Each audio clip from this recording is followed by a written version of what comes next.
So the California Resistance update for Battlefield 6 has been out for almost a week now. But I've taken a bit of a break from Battlefield in the last few days, but I did finally hop on late last night to try the new update, and I wanted to give some of my honest thoughts about it. There's definitely some stuff here that gives me hope for the future, but there's also some things here that are a little concerning. So first off, the good. The new map, Eastwood, I've only played a handful of matches so far, but genuinely this is probably the most Battlefield feeling map yet. The flow is good, the lanes make sense, and for Conquest especially, it actually feels a bit more spaced out than some of the other maps. I mean, don't get me wrong, it's not massive, but it's big enough that all playstyles feel useful, you know, vehicles, infantry, even some sniping, which I haven't really done yet in BF6 much at all. But it does hit that classic Battlefield vibe. I really do hope we get more maps like this. They've also added battle pickups to the maps, which are a really cool touch. It's something small, but adds a bit more variety and chaos to the firefights. They've got like the minigun and the railgun.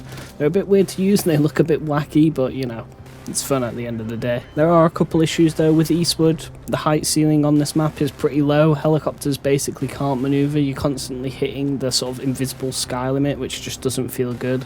There's also no kind of crazy terrain features to duck behind, so like you're constantly getting locked by something. And while I haven't played through Breakthrough on Eastwood yet, I've seen a lot of people saying it's really unbalanced and just not a great experience, but yeah, it's something I'm going to have to try myself, but from what I've heard, the feedback hasn't been amazing there. Overall, with the California Resistance update, there's been some good things and bad things as well. For starters, with some of the skins, they've added a new NATO unit, the 323, and honestly, these skins are exactly the tone that Battlefield 6 should be setting out to stick with. Clean, grounded, military looking, especially the assault class guy looks really cool as well with his helmet and his chest rig. He looks really nice. And I like how they've got kind of that sort of civilian look to them, because that's kind of the premise behind them, you know, people that presumably lived in California when this attack happened or whatever, having to don on their assault gear. They look pretty good. What's strange, and I noticed this with the other unit for the Pax Armata, is that any character can now be put on any class with these skins, which is just a bit of a terrible design decision. It kills the idea of that class identity, and I just kind of hope that they change that.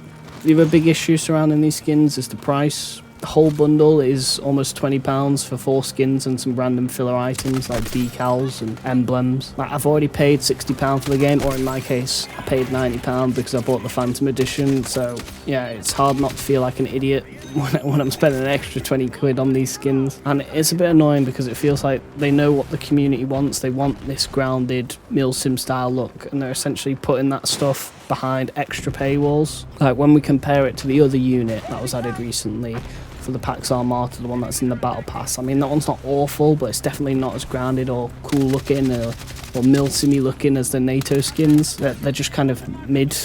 So like the mid skins are in the Battle Pass, but the good ones cost an extra 20 quid. It's just like, I don't know. It's a bit of a joke, honestly. I kind of regret buying the Battle Pass this season, since there's basically nothing in there that I like or fits the tone of what I want from this game, which is a shame. It's a real shame. And you know, with Season 2, I'm gonna have to look at like what's actually in there before I purchase it. Obviously, with me buying the Phantom Edition, I just had Season 1 from the start, but I was kind of hoping that they'd, you know, knock it out of the park with the skins, but I guess I'm the idiot.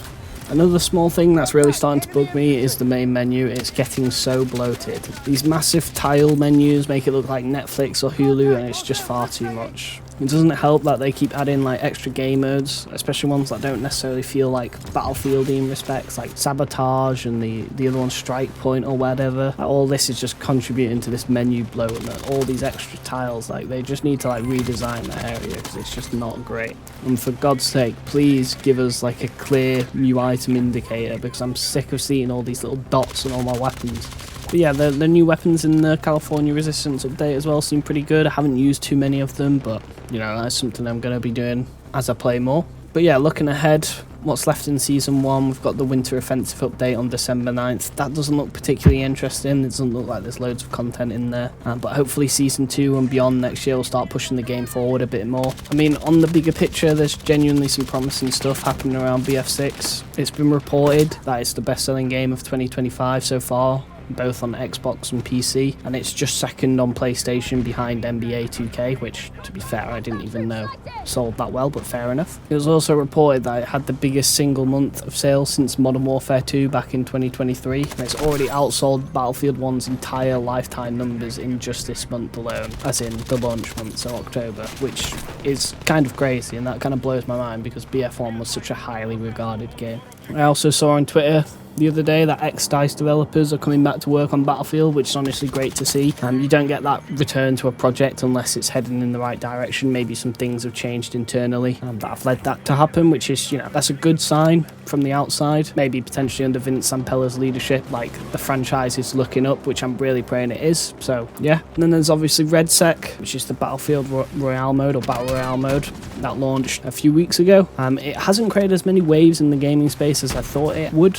But overall I think it's still doing okay, and they are sort of trying to enhance that a bit further. I saw that they put out a news article talking about competitive. I think there's like a $1 million prize pool. I mean, it's not something I'm gonna get involved in. I'm not really a big fan of battle royales, but it does sound cool that they're trying to push that, and I think they're even talking about doing it for some more legacy modes in terms of doing competitive matches for those as well, so it's not just a battle royale. And it also sounds like they're going to be enhancing the tools around that as well, so spectator mode, custom lobbies, etc, which all sound good, to be fair. So yeah, overall the California Resistance update is definitely a step forward. The Eastwood map's strong, and the recent gunplay changes have made the game feel a lot better, and there's a lot of positive momentum. There's still some things that need fixing or tweaking slightly, especially with skins, maybe some of the pricing and some of the design decisions. Will that happen? I don't know, but we can always hope. But yeah, let me know what you guys think of the Eastwood and the update so far. How are you enjoying it? Are you interested in any of the skins? Have you picked up any of the skins? You don't really care about any of that stuff? Let me know down below in the comments. And thanks for watching. If you leave me a like, that'd be much appreciated, and I'll catch you in the next one. Cheers.